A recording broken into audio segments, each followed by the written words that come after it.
CMR shopping mall మన BHEL circle లో మార్చి 20న energetic star Ram Pothineni గారిచే గొప్ప ప్రారంభం.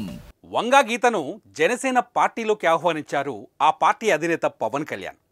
వంగా గీత ఎవరనుకుంటున్నారు? మీరు ఊహించింది నిజమే. పిఠాపురం నియోజకవర్గం నుంచి ఎమ్మెల్యే అభ్యర్థిగా వైసీపీ తరఫున పోటీ చేస్తున్నారు. అంటే పవన్ కళ్యాణ్పై పోటీ చేస్తున్నారు. ఆమెను పవన్ పార్టీలోకి ఆహ్వానించడం ఇప్పుడు చర్చనీయాంశమైంది. ఆంధ్రప్రదేశ్ ఎన్నికలు మామూలు హీటు పెంచడం లేదు. అందులోనూ పిఠాపురం సీటు హాట్ కేక్లా మారింది. ఎందుకంటే అక్కడ నుంచి పవన్ పోటీ చేయటమే కారణం.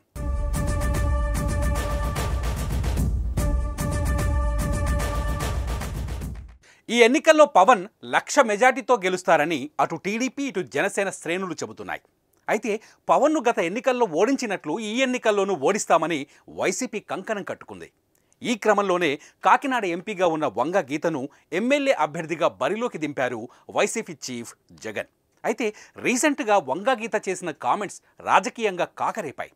నేను కాపు సామాజిక వర్గ ఆడపడుచునే అంటూ చెప్పుకొచ్చారు. ఈ క్రమంలోనే వంగా గీతను జనసేనలోకి పవన్ కళ్యాణ్ ఆహ్వానించినట్లు తెలుస్తోంది. అంతేకాదు, చిరంజీవి స్థాపించిన ప్రజారాజ్యం పార్టీ తరఫున 2009లో పిఠాపురం నుంచి పోటీ చేసి వంగా గీత గెలుపొందారు. ఈ రకంగా మన దగ్గర నుంచి వెళ్ళిన నేతే వంగా గీత అంటూ చెప్పుకొచ్చారు పవన్ కళ్యాణ్. దురదృష్టవశాత్తు ఆమె వైసీపీలో ఉన్నారు. ఆమె వస్తే ఎప్పుడైనా జనసేన ఆహ్వానం పలుకుతుందని పవన్ చమత్కరించారు. దీన్ని బట్టి చూస్తే పవన్ పోరాటం వైసీపీ పైనే కానీ వైసీపీ నేతలపైన కాదని ఎనలిస్టులు అంటున్నారు.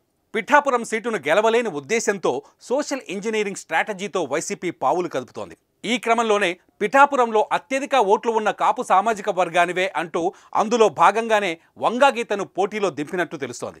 పిఠాపురంలో కాపుల తరువాత ఎక్కువ సంఖ్యలో ఓట్లున్న బీసీలు ఎస్సీలపైన ఫ్యాన్ పార్టీ ఫోకస్ పెట్టింది. తమ హయాంలో సాధించిన ప్రగతి, అందించిన సంక్షేమ పథకాల గురించి ఆయా వర్గాల నేతలతో వైసీపీ శ్రేణులు వివరించి చెబుతున్నారు. మళ్లీ వైసీపీ వస్తేనే సుభిక్షమైన పాలన అందుతుందని ప్రజలకు చెప్పే ప్రయత్నం చేస్తున్నారు. పవన్ కూడా పిఠాపురంలో త్వరలో ప్రచారం మొదలుపెట్టబోతున్నారు. ఈ క్రమంలోనే పిఠాపురంలో జనసేన కార్యకర్తలు, అభిమానులతో జరిగిన సమావేశంలో వంగా గీతకు ఆహ్వానం పలుకుతున్నట్టు జనసేన అని చెప్పడం ఇక్కడ ఆసక్తికరంగా మారింది. వంగా గీత గారిని కూడా మీరు తెలుసో, మీ అందరికీ తెలిసి ఉండొచ్చు, 2009లో మన ద్వారానే రాజకీయాల్లోకి వచ్చారు. ఆవిడ సోదరి సమానురాలు ఆవిడ. కానీ దురదృష్టం ఆవిడ నాకు ఎదురుగా ఉండటం. సో దురదృష్టవశాత్తు ఆవిడ ఉన్నారు. భవిష్యత్తులో ఆవిడ వైసీపీని వీడి జనసేనలోకి రావాలని నేను మనస్ఫూర్తిగా కోరుకుంటాను. వంగా గీత గారిని కూడా మీరు తెలుసో, మీ అందరికీ తెలిసి ఉండొచ్చు, 2009లో మన ద్వారానే రాజకీయాల్లోకి వచ్చారు. ఆవిడ సోదరి సమానురాలు ఆవిడ.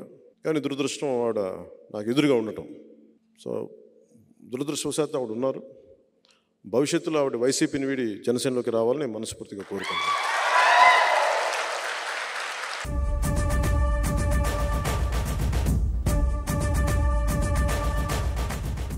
సుమన్ టీవీలో మీ పర్సనల్ అండ్ బిజినెస్ ప్రమోషన్స్ కోసం కింది నెంబర్కి కాంటాక్ట్ చేయండి.